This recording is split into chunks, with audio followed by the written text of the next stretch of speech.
നമ്മുടെ കർത്താവും രക്ഷിതാവുമായിരിക്കുന്ന യേശുക്രിസ്തുവിന്റെ ധന്യനാമത്തിൽ ഈ മനോഹരമായിട്ടുള്ള സന്ധ്യയിൽ തിരുവചനം പഠിക്കുവാനായിട്ട് കടന്നു വന്നിരിക്കുന്നതായ എല്ലാ പ്രിയപ്പെട്ട ദൈവജനത്തെയും ഹാർദമായിട്ട് വീണ്ടും സ്വാഗതം ചെയ്യുന്നു. സമാഗമന കൂടാരത്തെക്കുറിച്ചുള്ളതായ 2 ക്ലാസ്സുകൾ ഇതിനോടകം നമുക്ക് മനസ്സിലാക്കുവാനായിട്ട് കഴിഞ്ഞു. ഇന്ന് അതിൻ്റെ 3-ാമത്തെ ക്ലാസ്സിലേക്ക് നമ്മൾ പ്രവേശിക്കുകയാണ്. പ്രാർത്ഥനയോടുകൂടെ ദൈവ തിരുസന്നിധിയിൽ നമുക്കായിരിക്കാം. പ്രാരംഭമായിട്ട് ചില വാക്യങ്ങൾ ഞാൻ വായിച്ചതിന് ശേഷം അതിൻ്റെ ക്ലാസ്സിലേക്ക് വരുവാനായിട്ട് ആഗ്രഹിക്കുന്നു. പുറപ്പാട് പുസ്തകം 25-ാമത്തെ അധ്യായം, അതിൻ്റെ 1 മുതൽ 6 വരെയുള്ളതായ വാക്യങ്ങൾ, 7 വരെയുള്ളതായ വാക്യങ്ങൾ പ്രാരംഭമായിട്ട് ഞാൻ വായിക്കാം. പുറപ്പാട് പുസ്തകം exodus chapter 25 versus from 1 to 7. യഹോവ മോശയോട് കൽപ്പിച്ചത് എന്തെന്നാൽ, എനിക്ക് വഴിപാട് കൊണ്ടുവരുവാൻ ഇസ്രായേൽ മക്കളോട് പറക.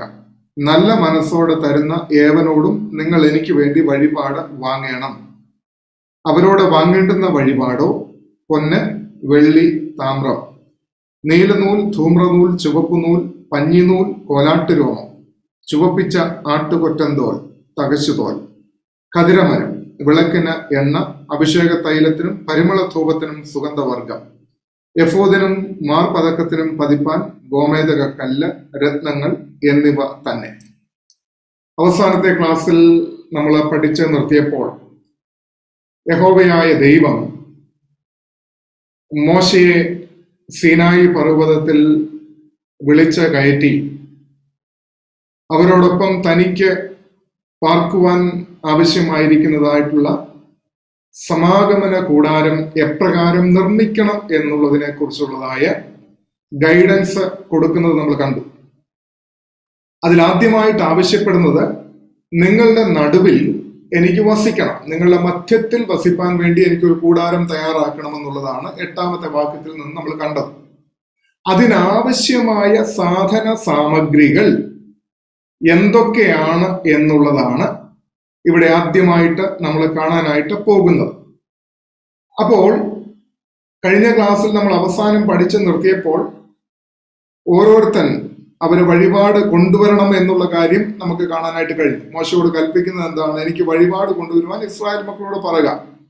ആ വഴിപാട്, ഇവരുടെ കയ്യിൽ ഇപ്പോൾ ഉള്ളതായ വഴിപാട് കൊണ്ടുവരുവാൻ പറഞ്ഞിരിക്കുന്ന സാധനങ്ങളൊക്കെ ദൈവമാണ് അവർക്ക് നൽകിയിരിക്കുന്നത്.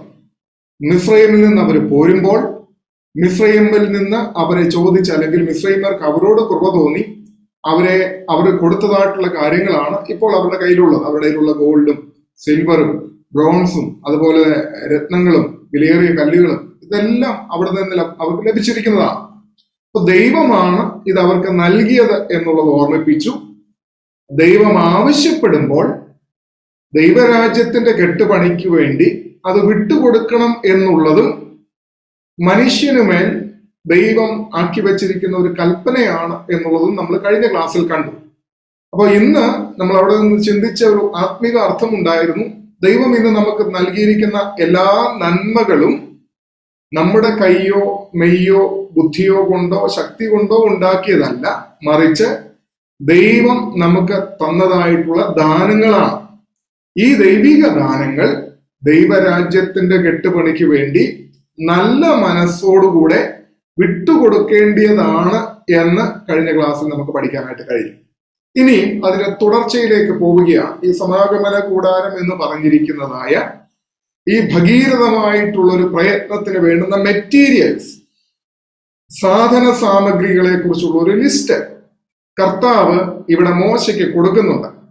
ഞാൻ ഓർമ്മിപ്പിക്കുന്ന ഒരു കാര്യം, മോശയെ സീനായി പർവ്വതത്തിലേക്ക് വിളിച്ച് തനിക്ക് വേണ്ടി ഉണ്ടാക്കേണ്ടുന്നതായ വിശുദ്ധ മന്ദിരം എപ്രകാരമായിരിക്കണം, എങ്ങനെയായിരിക്കണം, അതിന്റെ അളവ്, അതിന്റെ കൃത്യത, അതിനുപയോഗിക്കേണ്ട മെറ്റീരിയലുകൾ, ഇതെല്ലാം പ്രിസ്ക്രൈബ് ചെയ്ത് അങ്ങോട്ട് കൊടുക്കുകയാണ്. കാരണം ഈ കഴിഞ്ഞ 40 ദിവസം ഈ പർവ്വതത്തിൽ ഇരുന്ന് ദൈവം കൃത്യമായിട്ട് ഇതിന്റെ എല്ലാം കണക്കുകളും അളവുകളും ഉപയോഗിക്കേണ്ടതായിട്ടുള്ള സാധനങ്ങളും അത് പണിയേണ്ടതായിട്ടുള്ള വ്യക്തികളെ കുറിച്ചും ഒക്കെ ഉള്ള ലിസ്റ്റാണ് കൊടുക്കുന്നത്. ഇത്ര കൃത്യമായിട്ട് കൊടുക്കുന്നത് അതിൽ നിന്ന് കടുകിട വ്യതിചലിക്കുവാനായിട്ട് പാടില്ല. അതിന്റെ പ്ലാനിനോട് 1/2 ഇഞ്ചോ 1 ഇഞ്ചോ കൂട്ടുവാനായിട്ടുള്ള പെർമിഷൻ ഇല്ല. അതിന് കൊടുത്തിരിക്കുന്ന സാധന സാമഗ്രികൾ മാറ്റി മറിക്കുവാനായിട്ട് പാടില്ല. അതിൽ കലർപ്പോ മായമോ ചേർക്കുവാൻ കഴിയുകയില്ല. ചുരുക്കം പറഞ്ഞാൽ, നമ്മള് ഒരു അധ്യായത്തിൽ നിന്ന് കണ്ടല്ലോ, മോശ ദൈവം കൽപ്പിച്ചതുപോലെ തന്നെയാണ് ചെയ്തത്. അതിൽ നിന്ന് അങ്ങോട്ടോ ഇങ്ങോട്ടോ വ്യതിചലിക്കുവാൻ മോശയ്ക്ക് പെർമിഷൻ ഇല്ലായിരുന്നു. ദൈവം പറഞ്ഞിരിക്കുന്നതിന് പ്രകാരമല്ലാതെ കാര്യാദികളെ ചെയ്യുവാനായിട്ടുള്ള പെർമിഷൻ മോശയ്ക്കില്ലായിരുന്നു എന്ന് കാണുവാനായിട്ട് കഴിയും വളരെ വ്യക്തമായിട്ട്. അപ്പോൾ ഇവിടെ പറഞ്ഞിരിക്കുന്നതായിട്ടുള്ള മെറ്റീരിയലുകൾ അത് ദൈവം പ്രിസ്ക്രൈബ് ചെയ്ത് കൊടുത്തിരിക്കുന്നതാണ്. ദൈവം ചൂണ്ടിക്കാണിച്ചു കൊടുത്തിരിക്കുന്നത് അല്ലെങ്കിൽ പറഞ്ഞു കൊടുത്തിരിക്കുന്നത് അപ്രകാരം തന്നെ ഉണ്ടാക്കിയിരിക്കണം, അല്ലെങ്കിൽ അപ്രകാരം തന്നെ അത് തന്നെ വെച്ച് വിനിയോഗിച്ചിരിക്കണം. കാരണം നമ്മൾ കഴിഞ്ഞ ക്ലാസ്സുകളിൽ പഠിച്ചു, ഈ സമാഗമന കൂടാരം പോയിന്റ് ഔട്ട് ചെയ്യുന്നത് തന്റെ പുത്രനായ ക്രിസ്തുവിനെയാണ് എന്നുള്ളത് നമ്മൾ പഠിച്ചു. അപ്പോൾ സമാഗമന കൂടാരത്തിലെ ഓരോ സംഗതികളും ഓരോ മെറ്റീരിയലുകളും യേശുക്രിസ്തുവിനെയാണ് ചൂണ്ടിക്കാണിക്കുന്നത്. അതുകൊണ്ട് തന്നെ അതിൽ കലർപ്പ് ചേർക്കുവാനോ അതിൽ മായം ചേർത്ത് അല്ലെങ്കിൽ സാധനങ്ങൾ മാറ്റി വിനിയോഗിക്കുവാനായിട്ടോ ഒന്നും സാധ്യമായിരുന്നില്ല. അതുകൊണ്ട് തന്നെ നമ്മൾ ഈ മെറ്റീരിയലുകളെ കുറിച്ച് പഠിക്കുമ്പോൾ വളരെ കൃത്യതയോടെയും വളരെ വ്യക്തമായിട്ടും തന്നെ ഇത് പഠിക്കണം. ഇവിടെ പറഞ്ഞിരിക്കുന്ന ലിസ്റ്റ് നമ്മൾ കണ്ടു. ഒരു ലിസ്റ്റ് കർത്താവ് അങ്ങോട്ട് കൊടുത്തിട്ടുണ്ട്. ഈ മെറ്റീരിയലിന്റെ ലിസ്റ്റ് കർത്താവ് കൊടുത്തിട്ടുണ്ട്. ആ ലിസ്റ്റില് ഒരു 15 കൂട്ടം കാര്യങ്ങളെയാണ് അവിടെ പ്രധാനമായിട്ടും പറഞ്ഞിരിക്കുന്നതെന്ന് നമുക്ക് മനസ്സിലാക്കാം. അവിടെ രേഖപ്പെടുത്തിയിട്ടുണ്ട്: സ്വർണം, പൊന്ന്, വെള്ളി, താമ്രം, നീലനൂൽ, ധൂമ്രനൂൽ, ചുവപ്പുനൂൽ, പഞ്ഞിനൂൽ, കോലാട്ടുരോമം, ചുവപ്പിച്ച ആട്ടുകൊറ്റന്തോൽ, തകശുതോൽ, ഖദിരമരം, പിന്നെ വിളക്കിന് എണ്ണ, അഭിഷേക തൈലത്തിനും പരിമള ധൂപത്തിനും സുഗന്ധവർഗം, എഫോദിനും മാർപ്പതക്കത്തിനും പതിക്കാൻ ഗോമേതക കല്ല്, രത്നങ്ങൾ. 15 കൂട്ടം കാര്യങ്ങളാണ് അവിടെ വളരെ വ്യക്തമായിട്ട് അക്കമിട്ട് മോശയ്ക്ക് ദൈവം കൊടുത്തിരിക്കുന്നത്. നമ്മൾ ഇന്ന് ഈ പറയുന്ന മെറ്റീരിയൽ, കാരണം ഒരു കെട്ടിടം പണിയുവാനായിട്ട് പോകുമ്പോൾ അതിന്റെ മെറ്റീരിയലുകൾ വളരെ ഇമ്പോർട്ടന്റ് ആണ്. അതുകൊണ്ട് ആ മെറ്റീരിയലുകൾ എന്താണ് എന്നുള്ളതാണ് ഇന്ന് നമ്മൾ പ്രധാനമായിട്ട് പഠിക്കുവാനായിട്ട് പോകുന്നത്. ഒന്നാമതായിട്ട് ദൈവം മോശയ്ക്ക് നിഷ്കർഷിച്ചതായിട്ടുള്ളതായ കാര്യം പൊന്നിനെ കുറിച്ച് അവിടെ നമ്മൾ കാണുന്നുണ്ട്. ഗോൾഡിനെ കുറിച്ചാണ് നമ്മൾ ആദ്യമായിട്ട് അവിടെ കാണുവാനായിട്ട് കഴിയുന്നത്. ഗോൾഡ് എന്ന് പറയുന്നത് കർത്താവിന്റെ ഡിവിനിറ്റിയെ കാണിക്കുന്നതാണ്. അവന്റെ ഡയറ്റി അല്ലെങ്കിൽ ദൈവികത്വത്തെ പരാമർശിക്കുന്നതാണ് ഗോൾഡ് എന്ന് ഇവിടെ നമുക്ക് കാണാനായിട്ട് കഴിയും. പുറപ്പാട് പുസ്തകം 38-ാം അധ്യായം 24-ാമത്തെ വാക്യപ്രകാരം ഇസ്രായേൽ മക്കൾ 29 താലന്തും 730 ഷേക്കയിലും ഏകദേശം 1462 കിലോ 118 ഗ്രാം ഏകദേശം 2800 LBS-ഓളം പൗണ്ടോളം വരുന്നതായ സ്വർണമാണ് സമാഗമന കൂടാരത്തിന് വേണ്ടി അവര് പണിക്ക് വേണ്ടിയിട്ട് അവര് നൽകിയതെന്നുള്ളത് പുറപ്പാട് 38-24 കാണാനായിട്ട് സാധിക്കും. തിരുവചനത്തില് ഉടനീളം നമ്മൾ വായിച്ച് നോക്കുന്നതായിട്ടുള്ള സമയത്ത് നിർമ്മലമായ സ്വർണം അല്ലെങ്കിൽ ശുദ്ധി ചെയ്തതായ സ്വർണം ചൂണ്ടിക്കാണിക്കുന്നത് ദൈവീകത അല്ലെങ്കിൽ യേശു കർത്താവിന്റെ ദിവ്യത്വത്തെ, ദൈവീകതയാണ് അത് ചൂണ്ടിക്കാണിക്കുന്നത് എന്നവിടെ വളരെ വ്യക്തമായിട്ട് മനസ്സിലാക്കാനായിട്ട് കഴിയും. മനുഷ്യനാൽ ഇത് നിർമ്മിക്കപ്പെടുക വളരെ അസാധ്യവുമാണ് എന്നുള്ളത് നമുക്ക് അവിടെ മനസ്സിലാക്കാനായിട്ട് കഴിയും. അതുകൊണ്ട് തന്നെ gold is made by God and comes down from God. ദൈവത്താൽ നിർമ്മിക്കപ്പെട്ടിരിക്കുന്നത് ദൈവത്തിങ്കൽ നിന്നും ഭൂമിയിലേക്ക് വരുന്നതായിട്ടുള്ള അനുഭവം. ഈ ഗോൾഡ് എന്ന് പറയുന്നത് കർത്താവായ യേശുക്രിസ്തുവിന്റെ ദൈവീകതയാണ്, ദിവ്യത്വത്തെ കാണിക്കുന്നു. ഇത് എവിടെ ഇരുന്നതാണ്? സ്വർഗത്തിൽ. കർത്താവായ യേശു തമ്പുരാൻ പിതാവിനോടൊപ്പം അവിടെ നിന്നും അവൻ ഭൂമിയിലേക്ക് വന്നതായിട്ടുള്ള അനുഭവമാണ് ഇവിടെ ഈ സ്വർണത്തിൽ കൂടെ, ഈ മെറ്റീരിയലിൽ കൂടെ ദൈവം നമ്മളോട് സംസാരിക്കാനായിട്ട് ആഗ്രഹിക്കുന്നു. അതുകൊണ്ട് ഇത് ക്രിസ്തുവിന്റെ ദിവ്യത്വത്തെ കുറിച്ചാണ് സ്വർണം നമ്മളോട് സംസാരിക്കുന്നത് എന്നുള്ളത് ഓർത്തുകൊള്ളണം. മാത്രവുമല്ല, യേശുക്രിസ്തുവിന്റെ ദൈവിക മഹത്വത്തെ, ഗ്ലോറി ഓഫ് ഗോഡ്, ദൈവിക മഹത്വത്തെ കുറിച്ചും ഈ സ്വർണം നമ്മളോട് ചൂണ്ടിക്കാണിക്കുകയാണ്. യെശയ്യാ പ്രവാചകൻ ഉസിയ രാജാവ് മരിച്ചതായിട്ടുള്ള ആണ്ടിൽ ഉയർന്നും പൊങ്ങിയുമുള്ളതായ സിംഹാസനത്തിൽ കർത്താവ് ഇരിക്കുന്നതിന് കണ്ടതിനെ പറ്റി, ആ ദർശനത്തെ പറ്റി യെശയ്യാ പ്രവാചകന്റെ പുസ്തകം 6-ാമത്തെ അധ്യായത്തിൽ രേഖപ്പെടുത്തിയിട്ടുണ്ട്. ഈ കർത്താവായ യേശു ക്രിസ്തുവിനെ അവൻ ലിറ്ററലി ഭൂമിയിലേക്ക് വന്നതായിട്ടുള്ള സമയത്ത് അവന്റെ സ്വന്തം ജനം അക്സെപ്റ്റ് ചെയ്യാതെ വന്നു. ഒരുപാട് അത്ഭുതങ്ങളും അടയാളങ്ങളും ഒക്കെ കർത്താവ് ചെയ്തിട്ടും വീണ്ടും വീണ്ടും യഹൂദന്മാർ ഇതിനെ ചോദ്യം ചെയ്യുന്നവരായി മാറി. അവൻ അനേക അത്ഭുതങ്ങളും അടയാളങ്ങളും കാണിച്ചിട്ടും ദൈവപുത്രനാണെന്ന് പറഞ്ഞിട്ടും അവനെ ചോദ്യം ചെയ്യുന്ന അനുഭവമാണ്. പുറപ്പാട് പുസ്തകം 12-ാമത്തെ അധ്യായത്തിലേക്ക് വരുന്നായിട്ടുള്ള സമയത്ത് ഗോതമ്പ് മണി നിലത്ത് വീണ് ചാകുന്നില്ല എന്ന് പറഞ്ഞുകൊണ്ട് തുടങ്ങുന്ന ഒരുപാട് കഥകളൊക്കെ നമുക്ക് അവിടെ കാണാനായിട്ട് കഴിയും. അതിനുശേഷം വീണ്ടും താൻ ഈ കാര്യങ്ങളൊക്കെ പറഞ്ഞ് താൻ ദൈവപുത്രനാണെന്ന് പറയുമ്പോൾ പോലും യഹൂദന്മാർ അവനെ ചോദ്യം ചെയ്യുകയാണ്. നീ ദൈവപുത്രൻ എന്ന് ഞങ്ങൾ എങ്ങനെ വിശ്വസിക്കും? അതിന് അവിടെ കർത്താവ് തന്നെ കോട്ട് ചെയ്ത് പറഞ്ഞിരിക്കുന്ന ഒരു കാര്യമാണ് 12-ാമത്തെ അധ്യായം 41-ാമത്തെ വാക്യത്തിനകത്ത് ഇപ്രകാരം രേഖപ്പെടുത്തിയിട്ടുണ്ട്. യെശയ്യാവ് അവന്റെ തേജസ് കണ്ട് അവനെ കുറിച്ച് സംസാരിച്ചത് കൊണ്ടാകുന്നു ഇത് പറഞ്ഞത് എന്നുള്ള ഒരു വാക്യം അവിടെ രേഖപ്പെടുത്തിയിരിക്കുന്നതായിട്ട് നമുക്ക് കാണാനായിട്ട് കഴിയും. അവിടെ 12-ാമത്തെ അധ്യായത്തിന്റെ 38-ാമത്തെ വാക്യമൊക്കെ നമ്മൾ വായിക്കുന്നതായിട്ടുള്ള സമയത്ത് കർത്താവെ ഞങ്ങൾ കേൾപ്പിച്ചത് ആർ വിശ്വസിച്ചിരിക്കുന്നു, കർത്താവിന്റെ ഭുജം ആർക്ക് വെളിപ്പെട്ടിരിക്കുന്നു, യെശയ്യാ പ്രവചനത്തിലെ ഒരു കോട്ടാണ് അതെന്ന് കാണാനായിട്ട് സാധിക്കും. അതിനുശേഷമാണ് അവർ കണ്ണുകൊണ്ട് കാണുകയോ ഹൃദയം കൊണ്ട് ഗ്രഹിക്കുകയോ മനം തിരിയുകയോ താൻ അവരെ സൗഖ്യമാക്കുകയോ ചെയ്യാതിരിക്കേണ്ടതിന് അവരുടെ കണ്ണവൻ കുരുടാക്കി ഹൃദയം തടിപ്പിച്ചിരിക്കുന്നു. യെശയ്യാവ് അവന്റെ തേജസ് കണ്ട് അവനെ കുറിച്ച് സംസാരിച്ചത് കൊണ്ടാകുന്നു ഇത് പറഞ്ഞത്. അപ്പോൾ ദൈവമക്കളെ, ഇവിടെ നമ്മൾ മനസ്സിലാക്കേണ്ട ഒരു കാര്യം, യെശയ്യാവ് കണ്ട മഹത്വം ആരുടേതായിരുന്നു? യെശയ്യാ പ്രവാചകന്റെ പുസ്തകത്തിൽ 6-ാമത്തെ അധ്യായത്തിൽ ഉയർന്നും പൊങ്ങിയുമുള്ള സിംഹാസനത്തിൽ ഇരിക്കുന്ന ദൈവത്തെ കാണുന്നു. അന്ന് യെശയ്യാവ് കണ്ട ദൈവമഹത്വം ആരുടേതായിരുന്നു? കർത്താവായ യേശു ക്രിസ്തുവിന്റെ ദൈവ തേജസ്സാണ് അവൻ കണ്ടത്. അപ്പോൾ ഈ സ്വർണം റെപ്രസെന്റ് ചെയ്യുന്നത് യേശുക്രിസ്തുവിന്റെ ദൈവികതയെയും ദിവ്യത്വത്തെയും അവന്റെ മഹത്വത്തെയുമാണ് റെപ്രസെന്റ് ചെയ്യുന്നത് എന്നോർത്തുകൊള്ളണം. അപ്പോൾ സമാഗമന കൂടാരത്തിന്റെ ഒരു പ്രധാനപ്പെട്ട മെറ്റീരിയൽ ആണ് ഈ പറയുന്നതായ ഗോൾഡ് എന്നുള്ളത് ഇവിടെ കാണുന്നു. ഒന്നുകൂടെ പറയട്ടെ, ഈ ഗോൾഡ് ക്രിസ്തുവിന്റെ ദൈവികതയെയും അവന്റെ ദൈവ മഹത്വത്തെയുമാണ് അത് റെപ്രസെന്റ് ചെയ്യുന്നത് എന്ന് നമുക്കിവിടെ മനസ്സിലാക്കാനായിട്ട് കഴിയുന്നു. ഇനി രണ്ടാമത് പറഞ്ഞിരിക്കുന്നത് എന്താണ്? രണ്ടാമത് പറഞ്ഞത് സിൽവർ ആണ്, അല്ലെ? രണ്ടാമത് വെള്ളിയെ കുറിച്ചാണ് അവിടെ പറഞ്ഞിരിക്കുന്നത്. രണ്ടാമത്തെ ഐറ്റം പറയുന്നത് വെള്ളിയെ കുറിച്ചാണ്. പുറപ്പാട് പുസ്തകത്തിന്റെ 38-ാം അധ്യായം 25-ാമത്തെ വാക്യത്തിൽ നമ്മൾ കാണുന്നത് ഇസ്രായേൽ മക്കൾ 100 താലന്തും 1775 ശേക്കലും വെള്ളി സമാഗമന കൂടാരത്തിന്റെ പണിക്ക് വേണ്ടി ഔദാര്യപൂർവ്വം നൽകി. അത് ഓൾ ടുഗദർ നമ്മൾ നോക്കുമ്പോൾ ഏകദേശം 5030 കിലോയോളം വരും. ഏകദേശം 5 ടൺ വെള്ളിയാണ് അവര് ഈ സമാഗമന കൂടാരത്തിന്റെ പണിക്ക് വേണ്ടി വിനിയോഗിച്ചിട്ടുള്ളതെന്ന് ഓർക്കണം. ഏകദേശം 5 ടൺ. തിരുവചനത്തിൽ നമ്മൾ നോക്കുന്നതായ സമയത്ത് വെള്ളി റെപ്രസെന്റ് ചെയ്യുന്നത് വീണ്ടെടുപ്പിനെയാണ്. റിഡംഷൻ, വീണ്ടെടുപ്പിനെയാണ് വെള്ളി എപ്പോഴും റെപ്രസെന്റ് ചെയ്യുന്നതായിട്ട് നമുക്ക് കാണാനായിട്ട് കഴിയും. കാരണം ഇത് വീണ്ടെടുപ്പ് വിലയായിട്ട് വെള്ളി ഉപയോഗിച്ചിരുന്നു. പഴയ നിയമകാലത്ത് വീണ്ടെടുപ്പ് വിലയായിട്ട് വെള്ളി ഉപയോഗിച്ചിരുന്നതായിട്ട് നമുക്ക് മനസ്സിലാക്കാനായിട്ട് കഴിയും. 30-ാമത്തെ അധ്യായം, പുറപ്പാട് പുസ്തകം 30-ാമത്തെ അധ്യായത്തിലേക്ക് ഒന്ന് വരാം. അതിന്റെ 16-ാമത്തെ വാക്യം, 30-16.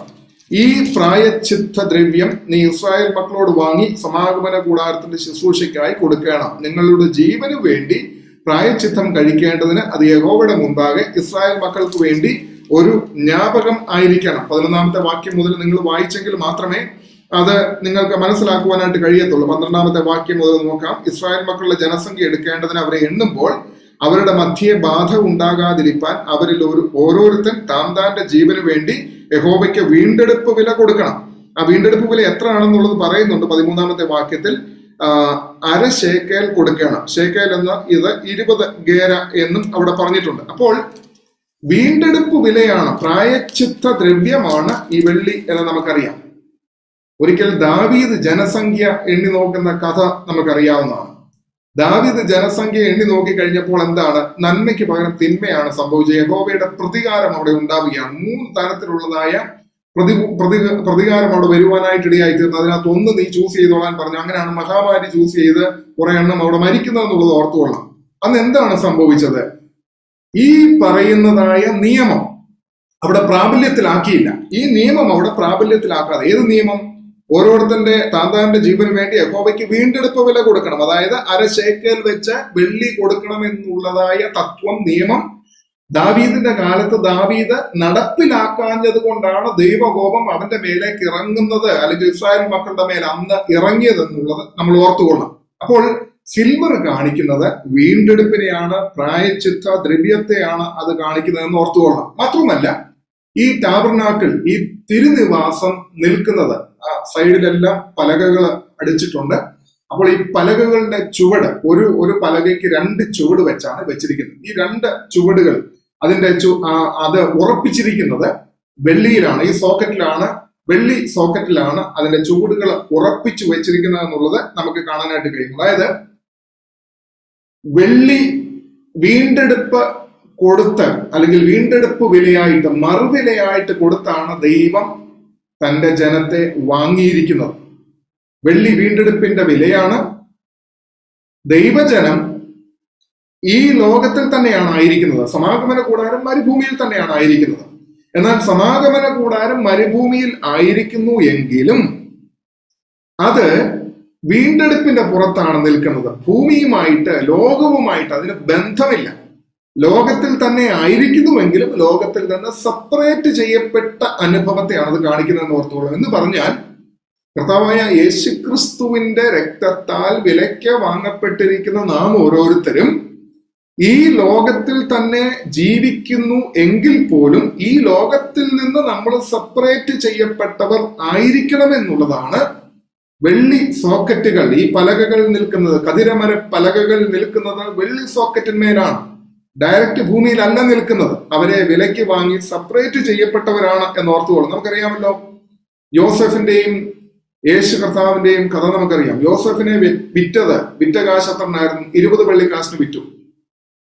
കർത്താവ് യേശു തമ്പുരാനെ ഇസ്കറിയോത്ത യൂദ വിറ്റത് 30 വെള്ളിക്കാശിനാണ് എന്നുള്ളത് ഓർത്തുകൊള്ളണം. അവിടെ എന്താണ്? വെള്ളിയാണ് അവരുടെ വിലയായിട്ട് ഏറ്റെടുക്കുന്നത്. അപ്പോൾ ആ റിഡംഷൻ മണിയാണ് അവിടെ നിന്ന് നമുക്ക് കാണാനായിട്ട് കഴിയുന്നത്. അപ്പം യേശുക്രിസ്തുവിൽ കൂടെ മാത്രമാണ് ദൈവമക്കൾക്ക് വീണ്ടെടുപ്പ് ലഭിക്കുന്നത് എന്നുകൂടെ ഇതിൽ നിന്ന് നമ്മളെ മനസ്സിലാക്കിച്ചു തരികയാണ്. അപ്പോൾ വെള്ളി റെപ്രസെന്റ് ചെയ്യുന്നത് വീണ്ടെടുപ്പിനെ, റിഡംഷനെ.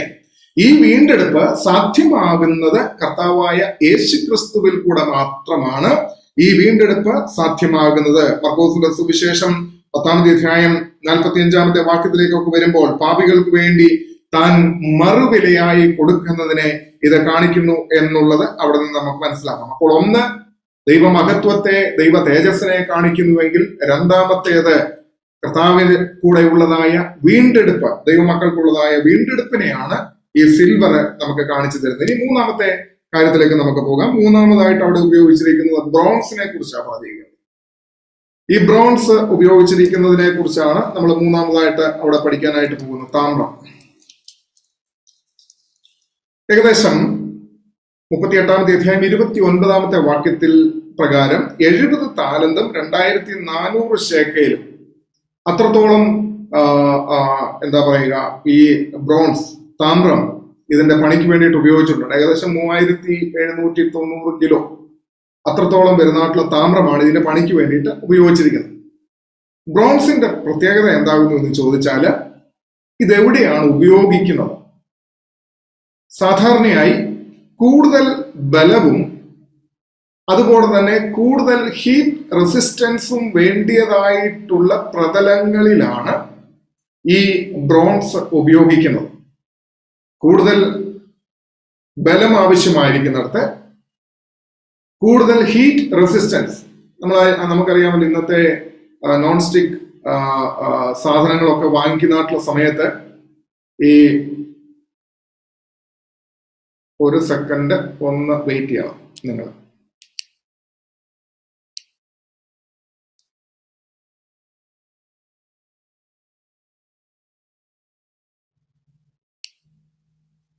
ഓക്കെ,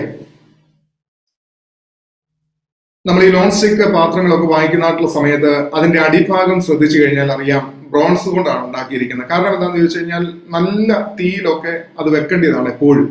എല്ലായ്പ്പോഴും ചൂടടിച്ചുകൊണ്ടിരിക്കുന്ന ഒരു പ്രതലമാണല്ലോ അതിന്റെ ഈ പാത്രത്തിന്റെ ചുവട് ഭാഗം. അതുകൊണ്ട് തന്നെ അവിടെ നല്ല കട്ടിയുള്ള ലോഹം ഉപയോഗിച്ചെങ്കിൽ മാത്രമേ സാധിക്കുകയുള്ളൂ എന്ന് ഓർത്തോളം. ഈ ബ്രോൺസിന്റെ മെൽറ്റിംഗ് പോയിന്റ് എന്ന് പറയുന്നത് ഏകദേശം 1985 ഡിഗ്രീസിൽ അത് ചൂടായെങ്കിൽ മാത്രമേ അത് മെൽറ്റ് ആവത്തുള്ളൂ. സാധാരണ യൂഷ്വലി അത്രയും മെൽറ്റിംഗ് കപ്പാസിറ്റി വരാറില്ല. യൂഷ്വലി നമുക്കറിയാം അമേരിക്കയിലെ ട്വിൻ ടവർ പോലും മെൽറ്റായി വീണത് ഏകദേശം 900 ഡിഗ്രി സെൽഷ്യസിലാണ്.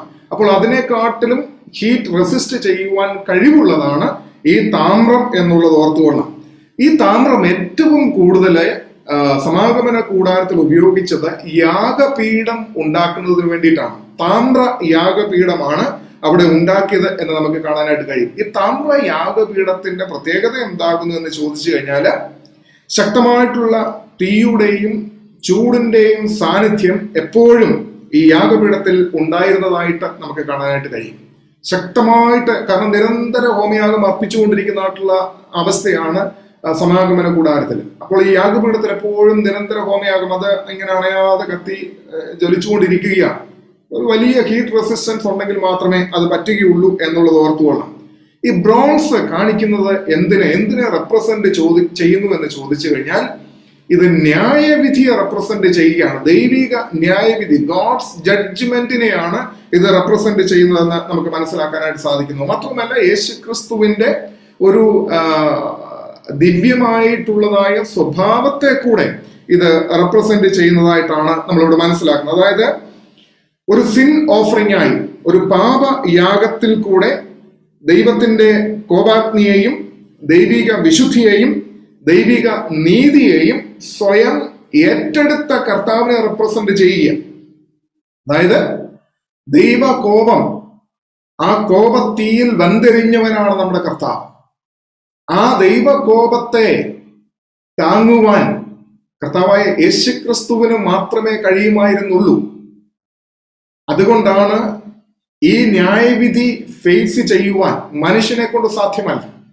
ആ മനുഷ്യനെ കൊണ്ട് സാധ്യമല്ലാത്തത് കർത്താവ് യേശു തമ്പുരാൻ നമുക്ക് വേണ്ടി ഏറ്റെടുത്തു. അപ്പോൾ ഈ താമ്ര യാഗപീഠം റെപ്രസെന്റ് ചെയ്യുന്നത് നമ്മുടെ കർത്താവായ യേശുക്രിസ്തുവിനെയാണ് റെപ്രസെന്റ് ചെയ്യുന്നത്. കാരണം ദൈവകോപം മനുഷ്യൻ ബന്ധരിയേണ്ടടുത്തത് അവനത് വാങ്ങി എടുക്കുന്നതായിട്ടുള്ള അനുഭവം. 2 കൊരിന്ത്യർ 5-ാമത്തെ അധ്യായം 21-ാമത്തെ വാക്യം, 2 കൊരിന്ത്യർ 5-ാമത്തെ അധ്യായം 21-ാമത്തെ വാക്യം, പാപം അറിയാത്തവനെ നാം അവനിൽ ദൈവത്തിന്റെ നീതിയാകേണ്ടതിന് അവൻ നമുക്ക് വേണ്ടി പാപം ആക്കി. നമുക്ക് വേണ്ടി വെന്തെരിഞ്ഞതിൽ കൂടെ, ദൈവത്തിന്റെ ന്യായവിധി താൻ സ്വയമായിട്ട് ശിരസ വഹിച്ചതിൽ കൂടെ നമുക്ക് വേണ്ടി അവൻ പാപമാക്കി ദൈവത്തിന്റെ നീതി നിറവേറുവാൻ തക്കവണ്ണം ഇടയായി തീർന്നു. അപ്പോൾ മൂന്നാമതായിട്ട് ബ്രോൺസിൽ കൂടെ നമ്മൾ പഠിക്കുന്നത് ദൈവത്തിന്റെ ന്യായവിധിയെ കുറിച്ചാണ് പഠിക്കുന്നത് എന്നുള്ളവർ നമ്മൾ മനസ്സിലാക്കുന്നു.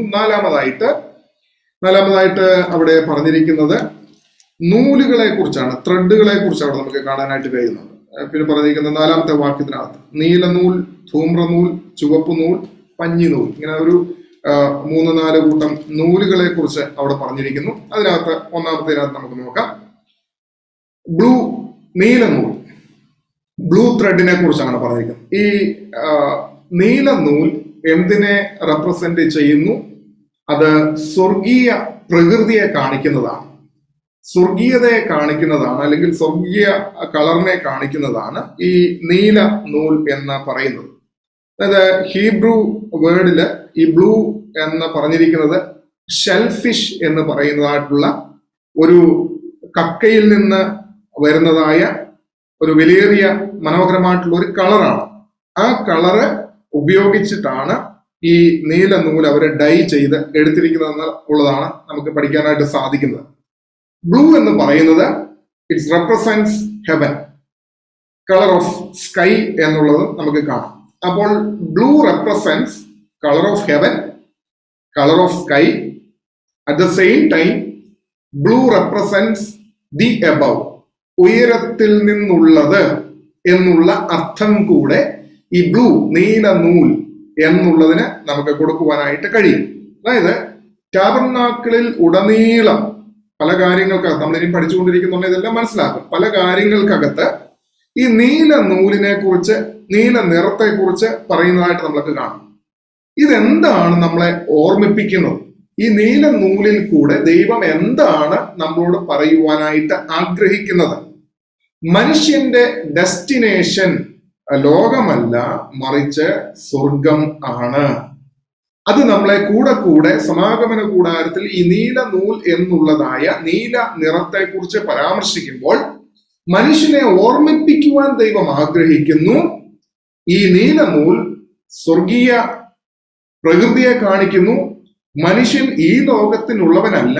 അവന്റെ ഡെസ്റ്റിനേഷൻ എവിടെയാകുന്നു എന്ന് ചോദിച്ചാൽ സ്ഥിരമായ വാസസ്ഥലം അത് സ്വർഗം ആണ് എന്നുള്ളത് അവിടെ കാണാനായിട്ട് കഴിയുകയാണ്. അതുകൊണ്ട് നമ്മുടെ വീണ്ടെടുപ്പുകാരൻ മുഖാന്തരം നാം സ്വർഗത്തിൽ ദൈവത്തിന്റെ സന്നിധിയിൽ ആയിരിക്കും. അപ്പോൾ ഈ നീല നൂൽ റെപ്രസെന്റ് ചെയ്യുന്നത് എന്തിനെ ആകുന്നു? സ്വർഗീയ പ്രകൃതിയാണെന്ന് പറഞ്ഞു, സ്വർഗീയ കളറിനെയാണെന്ന് പറഞ്ഞു. മാത്രവുമല്ല, ഫ്രം ദി എബവ്, ഉയരത്തിൽ നിന്നും വന്നത്. ചുരുക്കത്തിൽ ഈ നീല നൂലും റെപ്രസെന്റ് ചെയ്യുന്നത് എന്തിനെയാണ്? കർത്താവായ യേശു ക്രിസ്തുവിനെയാണ് റെപ്രസെന്റ് ചെയ്യുന്നത്. അവൻ താണ ലോകത്തിലേക്ക് എന്തിനു വന്നു? താണ ലോകത്തിൽ നിന്ന് നമ്മളെ മേൽ ലോകത്തിലേക്ക് കൊണ്ടുപോകുവാൻ വേണ്ടി. ഞാൻ നിങ്ങൾക്ക് വേണ്ടി സ്ഥലം ഒരുക്കുവാൻ പോകുന്നു. ഞാൻ പോയി സ്ഥലം ഒരുക്കിയാൽ ഞാൻ ഇരിക്കുന്ന ഇടത്ത് നിങ്ങളും ഇരിക്കേണ്ടതിന് ഞാൻ പിന്നെയും വന്ന് നിങ്ങളെ എന്റെ അരികിൽ ചേർത്തുകൊള്ളും. അപ്പോൾ ഈ നീല നൂലിൽ കൂടെ ദൈവം നമ്മളോട് പറയുവാനായിട്ട് ആഗ്രഹിക്കുന്നു, നമ്മുടെ ഡെസ്റ്റിനേഷൻ ഇവിടമല്ല. നാം ഭൂമിക്ക് വേണ്ടിയുള്ളവരല്ല, ലോകത്തിന് വേണ്ടിയുള്ളവരല്ല, മറിച്ച് സ്വർഗത്തിന് വേണ്ടിയുള്ളവരാണ്. എങ്ങനെയാണ് സ്വർഗത്തിലേക്കുള്ള പ്രവേശനം സാധ്യമായി തീരുന്നത്? കർത്താവായ യേശുക്രിസ്തുവിൽ കൂടെ മാത്രമേ അത് സാധ്യമായി തീരത്തുള്ളൂ. അപ്പോൾ ഉയരത്തിൽ നിന്ന് വന്നവൻ, അവനിൽ കൂടെ മാത്രമേ നമുക്ക് ഉയരത്തിലേക്ക് മടങ്ങുവാനായിട്ടും കഴിയത്തുള്ളൂ. അപ്പോൾ നാലാമത്തെ കാര്യം നീല നൂലിനെ കുറിച്ച് നമ്മളിവിടെ കണ്ടു. ഇനി അഞ്ചാമത്തെ കാര്യത്തിലേക്ക് നമ്മൾ പോവുകയാണ്. അഞ്ചാമതായിട്ട് അവിടെ പറഞ്ഞിരിക്കുന്നത് എന്താണ്? ധൂമ്ര നൂലിനെ കുറിച്ചാണ്. പർപ്പിൾ ധൂമ്ര നൂലിനെ കുറിച്ചാണ് അഞ്ചാമതായിട്ട് നമുക്ക് അവിടെ കാണാനായിട്ട് കഴിയുന്നത്. ഈ ധൂമ്രം റെപ്രസെന്റ് ചെയ്യുന്നത് റോയൽറ്റി, രാജകീയ പദവി, ഒരു കിങ്ലി ഒരു ഇതാണ് അതിന് കൊടുത്തിരിക്കുന്നത്. രാജകീയ പദവി, കിങ്ലി പ്ലേസ് ആണ് അതിനോട് കൊടുത്തിരിക്കുന്നതെന്ന് ഓർത്തുകൊള്ളു. നമ്മൾ ഈ പർപ്പിൾ കളറിനെ കുറിച്ച് ഒരിക്കൽ പഠിച്ചിട്ടുണ്ട്. അപ്പോസ്തല പ്രവൃത്തി പഠിച്ചതായിട്ടുള്ള സമയത്ത് ലിഡിയ രക്താംബരം വിൽക്കുന്നതായിട്ടുള്ള സ്ത്രീയായിരുന്നു. പ്രത്യേകമായിട്ടുള്ളതായ കക്കയിൽ നിന്ന് കിട്ടുന്നതായിട്ടുള്ള ഷെല്ലിൽ നിന്ന് കിട്ടുന്നതായിട്ടുള്ള കളറാണ് എന്ന് പഠിപ്പിച്ചു. ഈ യഹൂദനെ സംബന്ധിച്ചിടത്തോളം അല്ലാതെയും ഇവര് ഈ കളറ് മേക്ക് ചെയ്യും. അതെങ്ങനെയാകുന്നു എന്ന് ചോദിച്ചു കഴിഞ്ഞാൽ, ഈ യഹൂദൻ ഈ കളർ ഉണ്ടാക്കുന്നത്, നമ്മൾ ആദ്യം പഠിച്ച കളർ ഉണ്ടല്ലോ ബ്ലൂ, ആ ബ്ലൂവും ഇനിയും പഠിക്കാൻ പോകുന്നവരുണ്ട് സ്കാർലറ്റ്, അത് റെഡ് കളറാണ്. ഈ ബ്ലൂവും സ്കാർലറ്റും കൂടെ ചേർത്ത് മിക്സ് ചെയ്യുമ്പോഴാണ് ഇവൻ ഈ പർപ്പിള് ലഭിക്കാനായിട്ട് ഇടയായിത്തീരുന്നത്. ഈ ബ്ലൂവും സ്കാർലറ്റ് കളറും കൂടെ മിക്സ് ചെയ്യുമ്പോൾ അവർക്ക് ലഭിക്കുന്ന ഒരു ഡീപ്പ് റെഡ് പർപ്പിൾ കളറാണ് അവർക്ക് ലഭിക്കുന്നത്. ഈ deep red purple colour represent ചെയ്യുന്നത് രാജകീയ അനുഭവത്തെയാണ്, അല്ലെങ്കിൽ റോയൽറ്റി, അല്ലെങ്കിൽ കിങ്ലി അനുഭവത്തെയാണ് എന്ന് നമുക്ക് അവിടെ കാണാനായിട്ട് സാധിക്കുന്നു. ന്യായാധിപന്മാരുടെ പുസ്തകം 8-ാമത്തെ അധ്യായം 26-ാമത്തെ വാക്യം, മിദ്യാന്യരെ തോൽപ്പിച്ചതിന് ശേഷം ഗിദെയോന് അവര് കൊടുക്കുന്നതായിട്ടുള്ള സാധനങ്ങളിലെ ലിസ്റ്റ് അവിടെ പറഞ്ഞിട്ടുണ്ട്. കാതിലിടാനുള്ള കടുക്കൻ അവന് വേണമെന്ന് പറഞ്ഞ് അങ്ങനെ കാതിലുള്ള കടുക്കൻ ഇടാൻ വേണ്ടി കൊടുക്കുമ്പോൾ അതോടൊപ്പം തന്നെ അവർ മറ്റു പല കാര്യങ്ങളും കൊടുത്തു. ആ കൂട്ടത്തിൽ പറഞ്ഞിരിക്കുന്നതാണ് പർപ്പിൾ ഗാർമെന്റ് എന്ന് പറഞ്ഞിട്ടുണ്ട്. രാജകീയ വസ്ത്രം എന്നവിടെ വളരെ വ്യക്തമായിട്ട് നമുക്കവിടെ കാണാനായിട്ട് കഴിയുന്നുണ്ട്. അപ്പോൾ ഈ പർപ്പിൾ കളറ് കർത്താവായ യേശുക്രിസ്തുവിന്റെ രാജാതി രാജാവാണെന്നും കർത്താതി കർത്താവാണെന്നും ഉള്ളതാണ് ഈ പർപ്പിൾ കളറിൽ കൂടെ, അഥവാ ഈ പറയുന്നതായിട്ടുള്ള ധൂമ്ര നൂല് റെപ്രസെന്റ് ചെയ്യുന്നത് യേശു കർത്താവ് രാജാധിരാജാവും കർത്താതി കർത്താവും ആണ് എന്നുള്ളത് ഇവിടെ നമുക്ക് കാണാനായിട്ട് കഴിയുന്നു. ഞാൻ ഓർമ്മിപ്പിച്ചല്ലോ, യഹൂദൻ ഈ കളർ ഉണ്ടാക്കുന്നത് ബ്ലൂ കളറും സ്കാർലറ്റ് കളറും കൂടെ മിക്സ് ചെയ്തിട്ടാണ് എന്നുള്ളത് പറഞ്ഞു. അപ്പോൾ ബ്ലൂ കളർ റെപ്രസെന്റ് ചെയ്യുന്നത് സ്വർഗത്തെ റെപ്രസെന്റ് ചെയ്യുന്നു. കർത്താവായ യേശു ക്രിസ്തു സ്വർഗത്തിൽ നിന്ന് വന്നു എന്നുള്ളതിനെ അത് കാണിക്കുന്നു. അപ്പോൾ നീലനിറം യേശു ഉയരത്തിൽ നിന്ന് താഴേക്ക് ഇറങ്ങി വന്നതിനെ കാണിക്കുന്നു. ധൂമ്രം രക്തം, അത് രക്തത്തെ കാണിക്കുന്നതാണ്. രക്തത്തെയും മരണത്തെയും യാഗത്തെയും ഒക്കെയാണ് സ്കാർലറ്റ്, അതായത് ഇനി അടുത്ത പഠിക്കാൻ പോകുന്ന ആ വിഷയം, ആ സ്കാർലറ്റ് രക്തത്തെയും മരണത്തെയും യാഗത്തെയും റെപ്രസെന്റ് ചെയ്യുന്നതാണ്. അപ്പോൾ പർപ്പിൾ കളർ എന്ന് പറയുന്നത് ഇതിന്റെ രണ്ടിന്റെയും കോമ്പിനേഷൻ ആണ് എന്നുള്ളത് ഓർമ്മിപ്പിച്ചു. അതായത് ഒരേ സമയത്ത് തന്നെ Christ is God At the same time, he is man. യേശുക്രിസ്തുവിന്റെ ദൈവത്വത്തെയും മനുഷ്യത്വത്തെയും, his divinity and humanity, when the divinity and humanity, when we mix, and he become the king of kings. അതാണ് ഈ പർപ്പിൾ ധൂമ്ര നൂലിൽ കൂടെ സമാഗമന കൂടാരം നമ്മളോട് പറയുവാനായിട്ട് ആഗ്രഹിക്കുന്നത്. ഈ സമാഗമന കൂടാരം ധൂമ്ര നൂലിൽ കൂടെ നമ്മളോട് സംസാരിക്കുന്നു യേശുക്രിസ്തുവിന്റെ രാജകീയ അനുഭവത്തെ കുറിച്ച്. അവൻ രാജാതി രാജാവും കർത്താതി കർത്താവുമാണ് എന്നുള്ളത് നമ്മളോട് പഠിപ്പിക്കുകയാണ്. ഇനി 6ാമത്തെ ഐറ്റത്തിലേക്ക് നമ്മൾ പ്രവേശിക്കുകയാണ്. 6ാമത്തെ സമാഗമന കൂടാരത്തിന്റെ മെറ്റീരിയൽ എന്ന് പറയുന്നത് സ്കാർലറ്റ് ആണ് നമുക്കവിടെ കാണാനായിട്ട് കഴിയുന്നത്. ചുവപ്പ് നൂലിനെ കുറിച്ചാണ് അവിടെ കാണാനായിട്ട് കഴിയുന്നത്.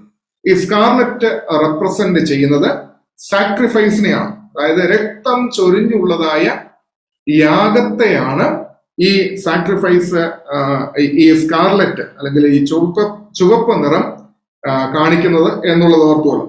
ഈ സ്കാർലറ്റ് എന്ന് പറയുന്നതായ ഈ colour, the scarlet was derived from an eastern insect, ഒരു പുഴുവിൽ നിന്ന് എടുക്കുന്നതായിട്ടുള്ള ഒരു കളറാണ് ഇതെന്ന് പറഞ്ഞിട്ടുണ്ട്. ഇത് അതായത് ഒരു പ്രത്യേകതരം മരത്തിലുള്ളതായ ഒരു പുഴു, ഒരു ഇൻസെക്റ്റിൽ നിന്നും ഉൽപ്പാദിപ്പിക്കപ്പെടുന്നതാണ് ഈ ചുവപ്പ് നിറം. ഈ പുഴുവിനെ ഒരുമിച്ചെടുത്ത് അതിനെ കൃഷി ചെയ്ത് ഉണക്കി ഇവര് പൊടിച്ചെടുക്കും. അങ്ങനെ പൊടിച്ചെടുക്കുന്നതായിട്ടുള്ള പൗഡറിന് മനോഹരമായിട്ടുള്ളതായ ഒരു സൗരഭ്യ വാസന കൂടെ ഉണ്ട്. സ്കാർലറ്റ് എന്ന് പറയുന്നത് രക്തം ചൊരിഞ്ഞുള്ളതായ യാഗം ആണ് എന്ന് ഞാൻ ഓർമ്മിപ്പിച്ചു. സങ്കീർത്തന പുസ്തകം 22-ാമത്തെ അധ്യായം 6-ാമത്തെ വാക്യത്തിൽ ഇപ്രകാരമാണ് കർത്താവ് തമ്പുരാൻ പറഞ്ഞിരിക്കുന്നത്. സങ്കീർത്തന പുസ്തകം 22-ാമത്തെ അധ്യായം 6-ാമത്തെ വാക്യം: ഞാനോ മനുഷ്യനല്ല, ഒരു കൃമി അത്രേ, but I am a worm and not a man. ഈ രക്തനിറം ഈ പറയുന്ന പുഴുവിൽ നിന്നും എടുക്കുന്നതാണ്. അതിനെ ഇവർ പിടിച്ച് കൃഷി ചെയ്ത് അതിനെ ഉണക്കി പൊടിച്ച് എടുക്കുമ്പോൾ ഒരു സൗരഭ്യവാസന അനുഭവം കൂടെ അതിൽ നിന്നും ഉണ്ടാകും. കർത്താവ് തന്നെത്താൻ ദാവീദിന്റെ സങ്കീർത്തനത്തിൽ കർത്താവിനെ കുറിച്ച് പരാമർശിച്ചിരിക്കുകയാണ്, ഞാൻ ഒരു പുഴു, ഐ ആം എ വോം, ഞാൻ ഒരു പുഴുവാണ് എന്ന് പറഞ്ഞിരിക്കുന്നത്. അതായത് ജഡമെടുത്ത മനുഷ്യനായി വന്നവൻ നമുക്കായി തകർക്കപ്പെട്ട് മറുവിലയായി തന്റെ ജീവനെ നൽകി ദൈവകോപത്തീയിൽ വെന്തെരിഞ്ഞ് ദൈവത്തിന് സൗരഭ്യ യാഗമായി മാറി. ദൈവത്തിന് സ്തോത്രം. എഫേസ്യ ലേഖനം 5-ാമത്തെ അധ്യായം 2-ാമത്തെ വാക്യത്തിൽ ഇപ്രകാരം പറയുന്നുണ്ട്: ക്രിസ്തു സൗരഭ്യവാസനയായ വഴിപാടായി മാറി. എബ്രായ ലേഖനം 9:26 പറയുന്നുണ്ട്, സ്വന്തം യാഗം കൊണ്ട് പരിഹാരം വരുത്തിയവൻ എന്നാണ് അവിടെ കർത്താവിനെ കുറിച്ച് പരാമർശിക്കാനായിട്ട് കഴിയുന്നത്. അപ്പൊ നമ്മൾ ഇവിടെ മനസ്സിലാക്കുന്ന എന്താണ്? സ്കാർലറ്റ് റെപ്രസെന്റ് ചെയ്യുന്നത് രക്തം ചൊരിഞ്ഞുള്ളതായ യേശുക്രിസ്തുവിന്റെ യാഗത്തെയാണ് അത് കാണിക്കുന്നത്. അവൻ നമുക്ക് വേണ്ടി മറുവിലയായി കൊടുത്തതിനെ അത് കാണിക്കുന്നു. തന്നെ ചക്കിലിട്ട് ആട്ടിയെടുത്തതായ അനുഭവം, അവനെ കൃഷി ചെയ്ത് ഉണക്കി പൊടിച്ച് കർത്താവിന് വേണ്ടി, അതായത് ക്രിസ്തുവിന്റെ സഹനാനുഭവം, ക്രിസ്തു തകർക്കപ്പെട്ടതായ അവന്റെ പീഡാനുഭവത്തെയാണ് ഇതിൽ കൂടെ സ്കാർലറ്റ് ത്രെഡിൽ കൂടെ നമുക്ക് കാണാനായിട്ട് കഴിയുന്നത്. അപ്പോൾ ഓരോ മെറ്റീരിയലിനും നമ്മളോട് പറയുവാൻ ഒരു കഥയുണ്ട്, ഒരു സ്റ്റോറി ഉണ്ട്. ഇതെല്ലാം ആരുടെ ജീവിതാനുഭവത്തെ കാണിക്കുന്നു? യേശു ക്രിസ്തുവിന്റെ ജീവിതാനുഭവത്തെ കാണിക്കുന്നു. 7-ാമത്തെ ഐറ്റത്തിലേക്ക് നമുക്ക് പ്രവേശിക്കാം. ഫൈൻ ലിനൻ എന്നാണ് അവിടെ പറഞ്ഞിരിക്കുന്നത്. Fine linen. 7-ാമത്തെ ഐറ്റം ഫൈൻ ലിനൻ എന്നുള്ളതാണ് നമുക്കവിടെ കാണാനായിട്ട് കഴിയുന്നത്. അത് യേശുക്രിസ്തുവിന്റെ നിർമ്മലതയെ കാണിക്കുന്നതാണ്. Purity of Christ Jesus. പഞ്ഞിനൂൽ എന്ന് പറയുന്നത് വളരെ പ്രത്യേകതയുള്ളതായ ഒന്നാണെന്ന് നമുക്കറിയാം. Made from Egyptian flax. അതായത് ഇത് പ്രധാനമായിട്ടും ഉപയോഗിക്കുന്നത് രാജകീയ വസ്ത്രങ്ങൾ നെയ്തെടുക്കുന്നതിന് വേണ്ടിയിട്ടാണ് ഇത് വിനിയോഗിക്കുന്നത്. രാജാക്കന്മാരുടെ വസ്ത്രങ്ങൾ നെയ്തെടുക്കുന്നതിന് വേണ്ടിയിട്ട് പ്രത്യേകമായിട്ട് വിനിയോഗിക്കുന്നതാണ് ഈ ലിനൻ, പഞ്ഞിനൂൽ എന്ന് പറയുന്നത്. മാത്രമല്ല ഈ പ്രത്യേക പദവികൾ വഹിക്കുന്നതായിട്ടുള്ള രാജകൊട്ടാരങ്ങളിൽ ഓരോ റാങ്കിനനുസരിച്ച് പ്രത്യേക പദവികൾ വഹിക്കുന്ന ആളുകളുണ്ട്. ആ പ്രത്യേകമായിട്ടുള്ള റാങ്ക് ഉള്ളതായ ആളുകൾ അവർക്ക് ധരിക്കുന്നതിന് വേണ്ടിയിട്ട് പ്രത്യേകമായിട്ട് ഉണ്ടാക്കുന്നതായിട്ടുള്ള ഈ പഞ്ഞിനൂൽ ഉപയോഗിച്ച അങ്ങനെയുള്ള വസ്ത്രങ്ങൾ ഉണ്ടാക്കുന്നു. മാത്രവുമല്ല, ഫറവോന്മാരുടെ കല്ലറകൾ അലങ്കരിക്കുന്നതിന് വേണ്ടിയിട്ട് ഈ പറയുന്നതായിട്ടുള്ള പഞ്ഞിനൂൽ കൊണ്ടുള്ളതായ വസ്ത്രം ഉപയോഗിക്കുന്നതായിട്ട് നമുക്ക് കാണാനായിട്ട് കഴിയും. നമുക്കറിയാം, ഇസ്രായേലിലൊക്കെ ചെന്ന് കഴിഞ്ഞാൽ പലരുടെയും ദാവീദിന്റെ ഒക്കെ കല്ലറകളിലൊക്കെ ചെന്ന് കഴിഞ്ഞാൽ ആ ദാവീദിന്റെ ഒക്കെ കല്ലറകളൊക്കെ അലങ്കരിച്ചിരിക്കുന്നത് കളറുകൾ ഉണ്ടെങ്കിലും ഈ പഞ്ഞിനൂൽ ഉപയോഗിച്ചിട്ടുള്ളതായ ആ ഒരു പ്രത്യേകം ക്ലോത്തുകൾ കൊണ്ടൊക്കെ അലങ്കരിച്ചിരിക്കുന്നതായിട്ട് നമുക്ക് കാണാനായിട്ട് സാധിക്കും. അപ്പോൾ ഈ വൈറ്റ് ലിനൻ എന്തിനെ റെപ്രസെന്റ് ചെയ്യുന്നു എന്ന് ചോദിച്ചു കഴിഞ്ഞാൽ പ്യൂരിറ്റി ആൻഡ് റൈറ്റ്യസ്നെസ്, യേശുക്രിസ്തുവിന്റെ നിർമ്മലതയെയും യേശുക്രിസ്തുവിന്റെ നീതിയെയുമാണ് ഇതിൽ നിന്ന് വിളിച്ച് കാണിക്കുന്നത് എന്നുള്ളത് ഓർക്കണം. ഇത് നമ്മൾ വെളിപ്പാട് പുസ്തകം പഠിക്കുന്നതായിട്ടുള്ള സമയത്ത് 3-ാമത്തെ അധ്യായം 5-ാമത്തെ വാക്യത്തിൽ അവർ ധരിച്ചിരിക്കുന്നതിനെ കുറിച്ച് നമുക്ക് കാണാനായിട്ട് കഴിയും. ജയിക്കുന്നവർക്ക് ലഭിക്കുന്നതായിട്ടുള്ള ഒരു വസ്ത്രമാണ് പഞ്ഞിനൂൽ കൊണ്ടുള്ളതായ ഫൈൻ ലിനൻ. അവർ വെള്ള ഉടുപ്പ് ധരിച്ചുകൊണ്ട്, സർദീസിലെ സഭയോട് പറയുന്നുണ്ടല്ലോ, വെള്ള ഉടുപ്പ് ധരിച്ചുകൊണ്ട് എന്നോട് കൂടെ നടക്കും. പിന്നീട് 15-ാമത്തെ അധ്യായം 6-ാമത്തെ വാക്യത്തിലും 19-ാമത്തെ അധ്യായം 14-ാമത്തെ വാക്യത്തിലും അവിടെ സ്വർഗീയ സൈന്യം ശണവസ്ത്രം ധരിച്ചുകൊണ്ട്, ശുഭ്രവസ്ത്രം ധരിച്ചുകൊണ്ട്, പഞ്ഞിനൂൽ കൊണ്ടുള്ളതായ വസ്ത്രം ധരിച്ചുകൊണ്ട് ദൈവത്തെ മഹത്വപ്പെടുത്തുന്നതിനെ കുറിച്ചൊക്കെ അവിടെ നമുക്ക് കാണാനായിട്ട് സാധിക്കുന്നു. അപ്പോൾ സ്വർഗത്തിന്റെ മറ്റൊരു പ്രകൃതി കൂടെയാണ്, മറ്റൊരു ക്യാരക്ടർ, നേച്ചർ കൂടെയാണ് എന്ന് വേണമെങ്കിൽ കൂടെ നമുക്കിതിനെ പറയാം. സ്വർഗത്തിന്റെ ആ വിശുദ്ധിയെ കാണിക്കുന്നു. പഞ്ഞിനൂൽ അതിൽ തന്നെ നിർമ്മലത, വിശുദ്ധിയുള്ളതാണ്, അത് നീതിയുള്ളതാണ്, അതിനകത്ത് മയമില്ലാത്തതായിട്ടുള്ള അനുഭവം. അതുകൊണ്ട് തന്നെ സ്വർഗത്തിൽ അത് ഉപയോഗിക്കുന്നത് കൊണ്ട് തന്നെ ഇത് സ്വർഗീയ വിശുദ്ധിയെ കൂടെയാണ് ഭൂമിയിൽ കാണിക്കുന്നത് എന്നുള്ളത് ഓർത്തുകൊള്ളാം.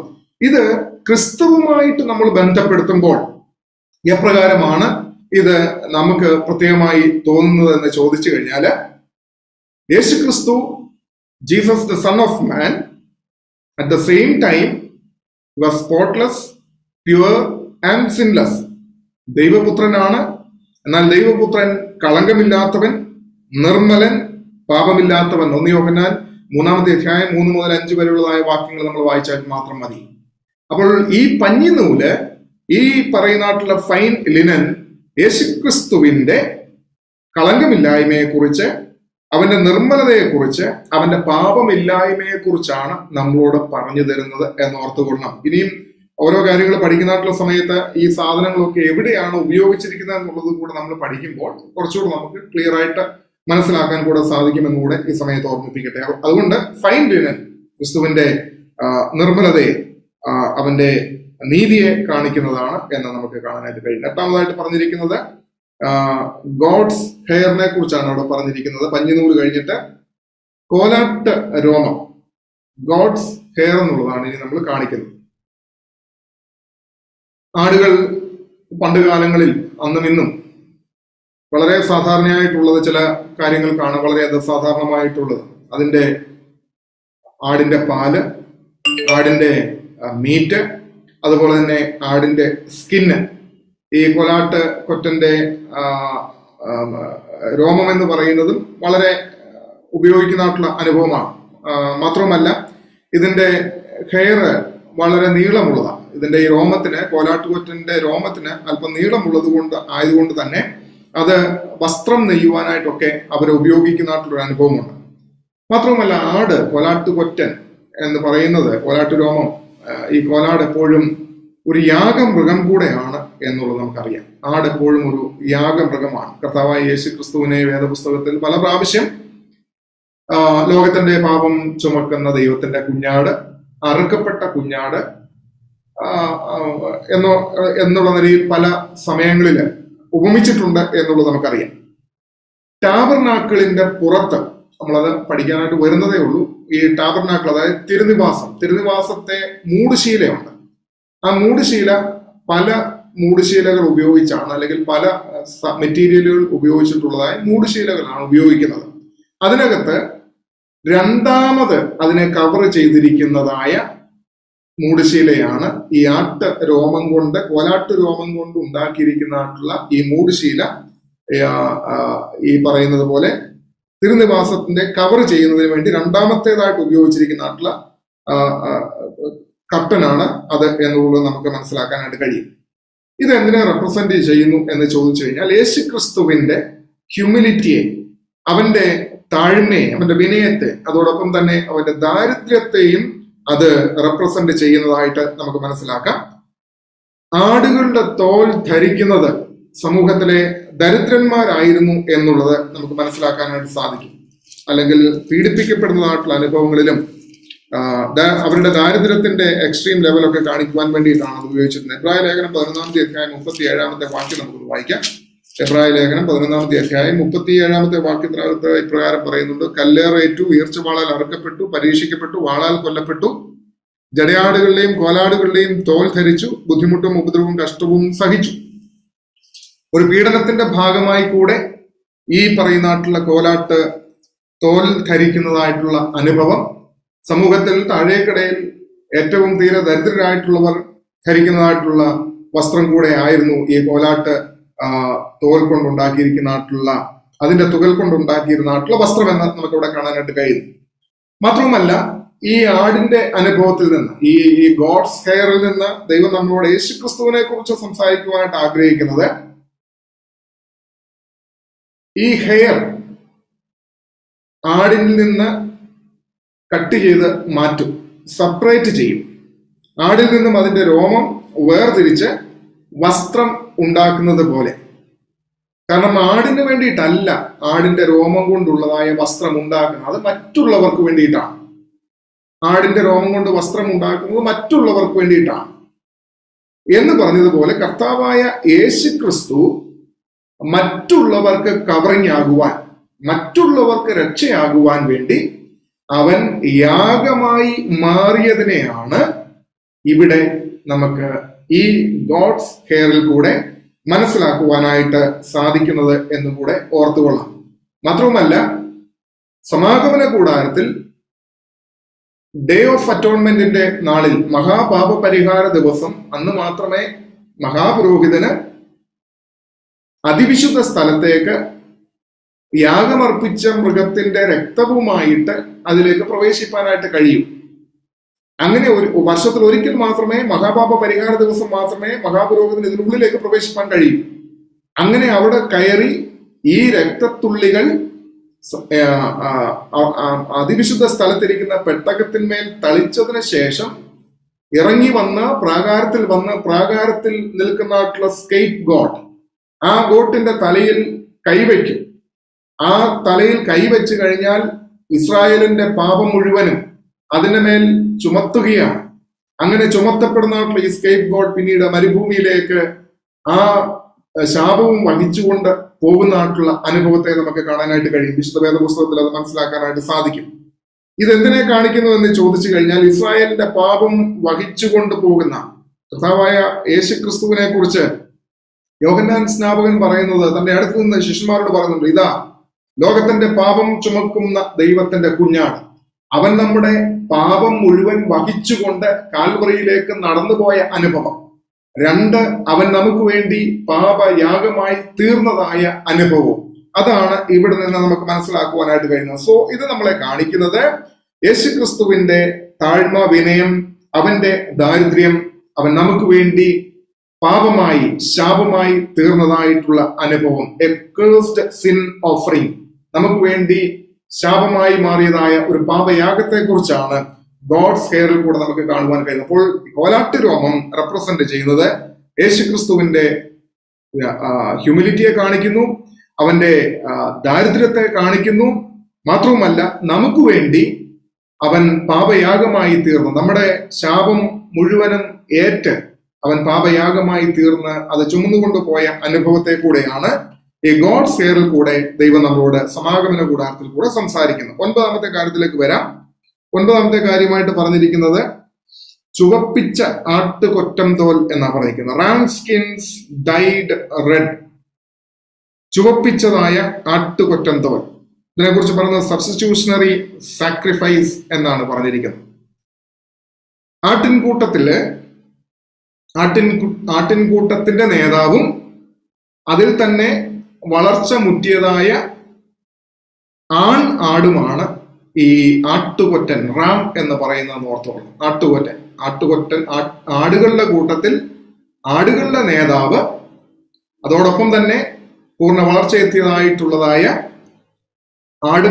ആടുമാണ് ഈ ആട്ടുകൊറ്റൻ. ഒരു ആട്ടിടയന് 1-2 ആട്ടുകൊറ്റന്മാർ മെയിൽ റാംസ് കാണും. 1-2 ആട്ടുകൊറ്റന്മാരാണ് അവർക്കുള്ളത് ഒരു ആട്ടിടയന്റെ കീഴിൽ. യഹൂദന്റെ ദൃഷ്ടിയിൽ ഈ റാം എന്ന് പറയുന്നത്, ആട്ടുകൊറ്റൻ എന്ന് പറയുന്നത്, അവർ മനസ്സിലാക്കുന്നത് മരണത്തോളം വിശ്വസ്തനായിരിക്കുന്ന ഒരു പകരക്കാരൻ എന്നുള്ള സ്ഥാനമാണ് യഹൂദന്മാർ ആട്ടുകൊറ്റന് നൽകിയിരിക്കുന്നത്. ഞാൻ ഒന്നുകൂടെ പറയാം. മരണത്തോളം വിശ്വസ്തനായിരിക്കുന്ന ഒരു പകരക്കാരൻ എന്നുള്ള സ്ഥാനമാണ് യഹൂദന്മാർ ആട്ടുകൊറ്റന് നൽകിയിരിക്കുന്നത്. ഇതിനെ നമുക്ക് കണക്ട് ചെയ്യുവാൻ കഴിയുന്നത്, അബ്രഹാം പിതാവ് ഇസ്ഹാക്കിനെ യാഗമർപ്പിക്കുവാനായിട്ട് കൊണ്ടുപോയി ബലിപീഠത്തിൽ കിടത്തി ഇസ്ഹാക്കിന്റെ മേൽ കത്തി വെക്കുവാനായിട്ട് വന്നപ്പോൾ പറഞ്ഞു, ബാലന്റെ മേൽ കത്തി വെക്കരുത്. അവിടെ എന്താണ്? ഇസ്ഹാക്ക് യാഗമായി മാറിയില്ല. പകരം മുള്ളുകൾക്കിടയിൽ കിടക്കുന്ന ഒരാട്ടുകൊറ്റനെ യഹോവയായ ദൈവം അബ്രഹാമിന് കാണിച്ചു കൊടുത്തു. ആ ആട്ടുകൊറ്റനാണ് അന്ന് ആ മോറിയ മലമുകളിൽ യാഗമായി മാറുന്നത്. ആ മോറിയ മലമുകളിലാണ് കർത്താവായ യേശു ക്രിസ്തു, ആ മോറിയ മലമുകൾ പോലെ തന്നെ കാൽവറിയിലാണ് കർത്താവായ യേശു ക്രിസ്തു യാഗമായി മാറിയതെന്ന് ഓർത്തുകൊള്ളാം. അപ്പോൾ ഇവിടെ പറഞ്ഞിരിക്കുന്നത് എന്താണ്? ഇസ്ഹാക്ക് മരിക്കേണ്ടിയിടത്ത് ഇസ്ഹാക്കിന് പകരക്കാരനായിട്ട് ഒരാട്ടുകൊറ്റൻ കൊല്ലപ്പെടുന്നതായിട്ടുള്ള അനുഭവം. അപ്പം അതാണ് നമ്മളിവിടെ കണ്ടത്. മരണത്തോളം വിശ്വസ്തനായിരിക്കുന്ന ഒരു പകരക്കാരൻ, സബ്സ്റ്റിറ്റ്യൂഷണറി സാക്രിഫൈസ്, സബ്സ്റ്റിറ്റ്യൂഷണറി റാം എന്നുള്ളതാണ് നമുക്കിവിടെ കാണുവാനായിട്ട് കഴിയുന്നത്. മാത്രവുമല്ല അവിടെ വളരെ സ്പെസിഫൈ ചെയ്ത് പറഞ്ഞിരിക്കുന്നത് കണ്ടോ, റാംസ് സ്കിൻ ഡൈഡ് റെഡ്, ചുവപ്പിച്ചതായ ആട്ടുകൊറ്റന്തോൽ എന്നാണ് പറഞ്ഞിരിക്കുന്നത്. അതായത് ചുവപ്പിച്ച ആട്ടുകൊറ്റന്തോൽ പകരക്കാരനായി യാഗമായി തീർന്ന അനുഭവത്തെയാണ് അവിടെ കാണിക്കുന്നത്. സാക്രിഫൈസ് ഓഫ് എ സബ്സ്റ്റിറ്റ്യൂട്ട് എന്നുള്ളതാണ് അവിടെ കാണിക്കുന്നത് എന്നോർത്തുകൊള്ളും. അതായത് നമുക്ക് ഇപ്രകാരം അത് സമറൈസ് ചെയ്യുവാനായിട്ട് കഴിയും. യേശു ക്രിസ്തു, Jesus as the head of human raise, the last Adam, sacrificed his own life as a substitute for all who would put trust in him. കർത്താവായ യേശു ക്രിസ്തു മനുഷ്യ വർഗത്തിന്റെ തലവൻ, അവസാനത്തെ ആദം, അവനിൽ വിശ്വാസം അർപ്പിച്ച് സമ്പൂർണമായി അവനിൽ ആശ്രയിച്ച ഓരോരോ വ്യക്തികൾക്കും പകരക്കാരനായി അവൻ തന്നെത്താൻ യാഗമായി തീർന്നു. എബ്രായ ലേഖനം 2-ാമത്തെ അധ്യായം 9-17 വാക്യങ്ങളുണ്ട്. അതുപോലെ തന്നെ യോഹന്നാന്റെ സുവിശേഷം 1-ാമത്തെ അധ്യായം 29-ാമത്തെ വാക്യം നിങ്ങൾ വായിച്ചോളൂ. നമുക്കറിയാം, ഇത് ഈ കൂടുതൽ വിശദീകരണത്തിന് പോയില്ലെങ്കിൽ പോലും നമുക്കറിയാം, നമ്മുടെ കർത്താവായ യേശു ക്രിസ്തു മാനവരാശിയുടെ പാപം മുഴുവനും തന്റെ മേൽ വഹിച്ചു. നമ്മൾ എപ്പോഴും പറയാറുള്ളത് പോലെ നാം മരിക്കേണ്ടിയ സ്ഥാനത്ത് നമുക്ക് വേണ്ടി യാഗമായി മാറിയവൻ. So ram skin dyed red, ചുവപ്പിച്ച ആട്ടുകൊറ്റന്തോൽ പ്രതിനിധീകരിക്കുന്നത് എന്തിനെ ആകുന്നു എന്ന് ചോദിച്ചാൽ, എനിക്കും നിങ്ങൾക്കും വേണ്ടി എന്റെയും നിങ്ങളുടെയും പാപത്തിന്റെ സ്ഥാനത്ത് യാഗമായി, നാം മരിക്കേണ്ടിയ സ്ഥാനത്ത് പാപയാഗമായി മാറിയ കർത്താവായ യേശു ക്രിസ്തുവിനെ ചൂണ്ടിക്കാണിക്കുന്നതാണ് ചുവപ്പിച്ചതായ ആട്ടുകൊറ്റന്തോൽ. നമുക്ക് വേണ്ടി ഒരുവൻ പകരക്കാരനായി യാഗം ആക്കപ്പെട്ടു. ദൈവത്തിന് സ്തോത്രം. അപ്പോൾ ഹോളി മെറ്റീരിയൽസിൽ 9-ാമത്തെ ഐറ്റം നമ്മളോട് പറയുന്നു, ചുവപ്പിച്ച ആട്ടുകൊറ്റന്തോൽ, എനിക്കും നിങ്ങൾക്കും വേണ്ടി പകരക്കാരനായി മരിച്ച കർത്താവായ യേശു ക്രിസ്തുവിനെ ഇത് ചൂണ്ടിക്കാണിക്കുന്നു. ഒരു കാര്യം കൂടെ പറഞ്ഞിട്ട് ഇന്നത്തെ ക്ലാസ് അവസാനിപ്പിക്കാം. ഇനിയും 4-5 കൂട്ടം കാര്യങ്ങളുണ്ട്. 10-ാമത്തെ കാര്യം നമുക്ക് കാണാനായിട്ട് കഴിയുന്നത് ബാഡ്ജർ എന്നാണ് അവിടെ പറഞ്ഞിരിക്കുന്നത്. 10-ാമത്തെ കാര്യം പറയുന്നത് തഹശുതോൽ, ബാഡ്ജർ സ്കിൻ. ഈ ബാഡ്ജർ സ്കിൻ എന്ന് പറയുന്നത് ഔട്ട്വേർഡ് അപ്പിയറൻസ്, അതായത് അൺഅട്രാക്റ്റീവ് എന്നുള്ളതാണ്. ആകർഷണമില്ലാത്തതായ ഒരു വസ്തുവാണ് ഈ തഹശുതോൽ, ബാഡ്ജർ സ്കിൻ എന്ന് പറയുന്നത്. അതായത് തിരുനിവാസത്തിന്റെ, ഞാൻ മുമ്പേ പറഞ്ഞല്ലോ, ആട്ടുരോമം കൊണ്ടാണ് തിരുനിവാസം മറയ്ക്കുന്ന 2-ാമത്തെ കവറിങ് എങ്കിൽ, തിരുനിവാസത്തിന്റെ ഏറ്റവും മുകളിലത്തെ കവറിങ് ആണ് തഹശുതോൽ കൊണ്ടുള്ളതായ കവറിങ്. ഈ തഹശുതോൽ എന്ന് പറയുന്നത് ഒട്ടും കാണാൻ ഭംഗിയുള്ളതായ ഒരു സംഗതി അല്ല എന്നുള്ളത് അത് നമുക്ക് മനസ്സിലാക്കാനായിട്ട് കഴിയും. തിരുനിവാസത്തിന്റെ അവസാനത്തെ കവറിംഗ് ആണിത്. എബ്രായ ഭാഷയിൽ തകശ് എന്ന പേരുള്ള ഒരു ജീവിയുടെ തുകലാണിത്. അതായത് ചെങ്കടലിലെ ഡോൾഫിന്റെ തുകലാണ് ഈ തകശ് തോൽ എന്ന് പറയപ്പെടുന്നുണ്ട്. അതുപോലെ തന്നെ ഇത് ഒരുതരം കരടിയുടെ തോലാണ് എന്നും പറയപ്പെടുന്നുണ്ട്. അപ്പോൾ അതെന്തുമായിക്കൊള്ളട്ടെ, തകശ് തോൽ ഒരു നീല കലർന്ന കറുപ്പ് നിറമാണ്. ഒട്ടും അട്രാക്റ്റീവ് അല്ലാത്തതായിട്ടുള്ള ഒരു നിറമാണ്, അനാകർഷമായിട്ടുള്ള ഒരു നിറമാണ്. ഈ സമാഗമന കൂടാരത്തിന്റെ പുറമെ കൂടെ പോകുന്നത്, അതായത് പ്രാകാരത്തിന് വെളിയിൽ കൂടെ, ഈ പ്രാകാരത്തിന്റെ ഹൈറ്റ് അതൊക്കെ നമ്മൾ ഇനി പഠിക്കാൻ വരുന്നേ ഉള്ളൂ, ഒന്നൊന്നേ ഇറങ്ങി വെളിയിലേക്ക് വരും. ഈ പുറമേ ഉള്ള തിരശ്ശീലകൾ കൊണ്ടാണല്ലോ ഇത് കവർ ചെയ്തിരിക്കുന്നത്. ഇതിന്റെ വോള് പോലെ 5 ക്യൂബിക്സ് ആണ് പറയുന്നത്. 5 ക്യൂബിക്സ് എന്ന് പറഞ്ഞു കഴിഞ്ഞാൽ 7.5 അടി. അപ്പൊ ഒരു മനുഷ്യന് അതായത് നമ്മൾ ഒരു 7.5 അടി wall, surroundings wall, compound wall ഉണ്ടാക്കി വെച്ചിട്ട് ആ വോളിന് പുറത്തുകൂടി ഒരു മനുഷ്യൻ പോയി കഴിഞ്ഞാൽ ഇവനകം ഒന്നും കാണാനായിട്ട് പറ്റത്തില്ല. ഇവൻ കാണുന്നത് എന്താ? ഇതിന്റെ ടോപ്പാണ് കാണുന്നത്. അപ്പൊ ഈ ടോപ്പ് കാണുന്നത് ഇവൻ നോക്കുന്നുണ്ട് എന്താ? ഒരു ഭംഗിയില്ല, ഒരു ചന്തമില്ല, ഒട്ടും അവൻ അതിനകത്തോട്ടൊന്ന് അട്രാക്ട് ചെയ്യാൻ തക്ക രീതിയിലുള്ളതായ ഒന്നും അതിനകത്ത് ഫീൽ ചെയ്യത്തില്ലെന്നുള്ളത് ഓർത്തുകൊള്ളും. അനാകർഷമായിട്ടുള്ളതായ ഒന്നാണ്. ഈ ബാഡ്ജർ സ്കിൻ എന്തിനെ കാണിക്കുന്നു? യേശുക്രിസ്തുവിന്റെ താഴ്ചയെ ചൂണ്ടിക്കാണിക്കുന്നതാണ്. യേശുക്രിസ്തുവിന്റെ താഴ്ചയാണ് അത് ചൂണ്ടിക്കാണിക്കുന്നത്. ഇതെന്താണ്? ഈ തകശതോലിൽ കൂടെ ദൈവം എന്താണ് നമ്മളോട് സംസാരിക്കുവാനായിട്ട് ആഗ്രഹിക്കുന്നത്? പുറമേ നിന്ന് നോക്കുമ്പോൾ ഞാൻ ഓർമ്മിപ്പിച്ചതുപോലെ തിരുനിവാസത്തിന് ഒരു ഭംഗിയുമില്ലായിരുന്നു. പുറമേ നിന്ന് നോക്കുന്നതായിട്ടുള്ള സമയത്ത്. യെശയ്യാ പ്രവാചകന്റെ പുസ്തകം 53-ാമത്തെ അധ്യായം 1-2 വാക്യങ്ങൾ വേഗം ഒന്ന് വായിക്കട്ടെ. യെശയ്യാ പ്രവാചകന്റെ പുസ്തകം 53-ാമത്തെ അധ്യായം അതിന്റെ 1-2 വാക്യങ്ങള് ഞങ്ങൾ കേൾപ്പിച്ചത് വിശ്വസിച്ചിരിക്കുന്നു. യഹോവയുടെ പുലിമാർക്ക് വെളിപ്പെട്ടിരിക്കുന്നു. അവൻ ഇളയ തൈ പോലെയും വരണ്ട നിലത്ത് നിന്ന് വേർമുളയ്ക്കുന്നത് പോലെയും അവന്റെ മുമ്പാകെ വളരും. അവന് രൂപഗുണം ഇല്ല, കോമളത്വമില്ല, കണ്ടാൽ ആഗ്രഹിക്കത്തക്ക സൗന്ദര്യവും ഇല്ല. ഇതാണ് തകശുതോലെന്ന് ഓർത്തുകൊള്ളണം. എന്താ പറഞ്ഞിരിക്കുന്നത്? അവന് രൂപഗുണമില്ല, കോമളത്വമില്ല, കണ്ടാൽ ആഗ്രഹിക്കത്തക്ക സൗന്ദര്യവും ഇല്ല എന്നുള്ളതാണ് അവിടെ നമുക്ക് മനസ്സിലാക്കാനായിട്ട് കഴിയുന്നത്. അപ്പോൾ യേശുക്രിസ്തു യഹൂദന് ആരായിരുന്നു എന്ന് ചോദിച്ചു കഴിഞ്ഞാല് it's like a badger skin. അനാകർഷകമായ ഒന്നായിരുന്നു യഹൂദന് ഈ പറയുന്നതായിട്ടുള്ള കർത്താവേശു തമ്പുരാൻ. Like a badger skin, an attractive thing, not an unattractive thing.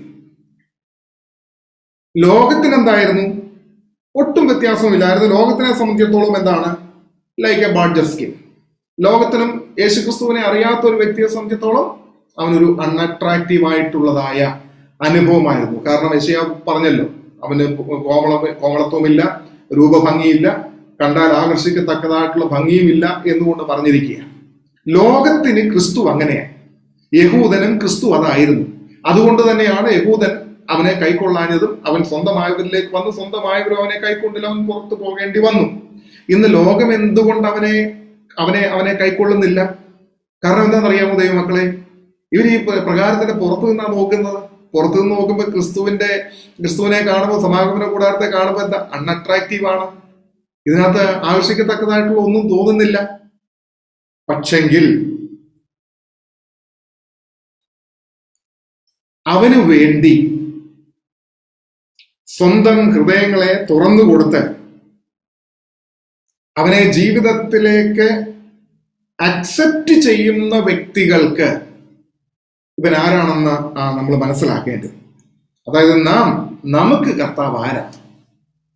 നമുക്ക് കർത്താവ് ആരാകുന്നു എന്ന് ചോദിച്ചു കഴിഞ്ഞാൽ he is the altogether lovely one, a rose of Sharon, a lily of the valley, fairest among 10,000. ഇതാണ് ഒരു ദൈവ പൈതലിന് കർത്താവ്.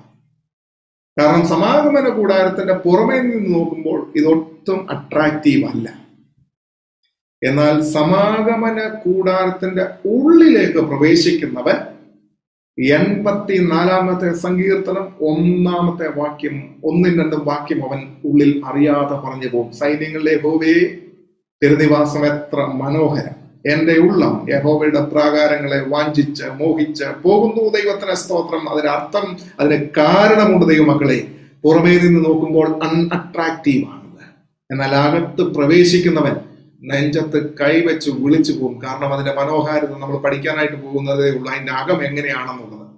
അതിന്റെ അകം കണ്ടു കഴിയുന്നവൻ, പുറമേ നിന്ന് കാണുന്നവൻ അറിയില്ല ഇതെന്താണ്, പക്ഷെ അകത്തേക്ക് കയറുന്നവൻ ഇതിന്റെ മഹിമ ദർശിക്കും. അതുകൊണ്ടാണ് ഇവിടെ നമ്മൾ പറഞ്ഞത് he's the all together lovely one, rose of Sharon. Sharon പനിനീർ പുഷ്പമാണവൻ, 10,000ങ്ങളിൽ സുന്ദരനാണവൻ. ലോകത്തിന് ഇവൻ കോമള രൂപമില്ലാത്തവൻ, കണ്ടാൽ വലിയ ഭംഗിയില്ലാത്തവൻ.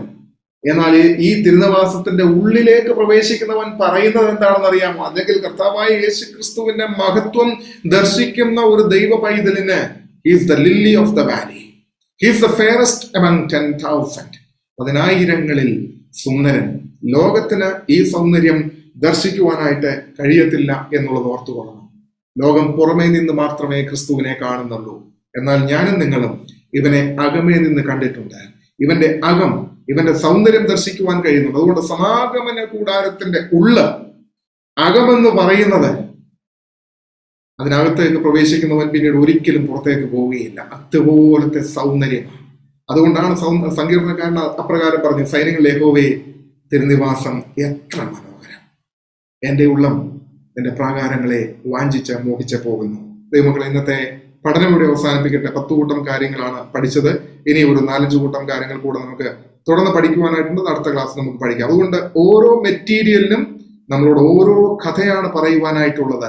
ആ കഥ എന്താകുന്നു എന്ന് ചോദിച്ചാൽ യേശുക്രിസ്തുവിന്റെ മഹിമകളെ കുറിച്ച്, യേശുക്രിസ്തുവിന്റെ ക്യാരക്ടറിനെ കുറിച്ച്, യേശു നമുക്ക് ആരാണ്, എന്താണ്, അവനിൽ കൂടെ ഉൽപാദിതമായിരിക്കുന്നത് എന്താണ്, അവൻ സമാഗമന കൂടാരത്തിൽ കൂടെ യേശുക്രിസ്തുവിനെ പിതാവാം ദൈവം നമുക്ക് വരച്ച് കാണിച്ചു തരികയാണ്. മക്കളെ ഇവിടെ അവസാനിപ്പിക്കട്ടെ.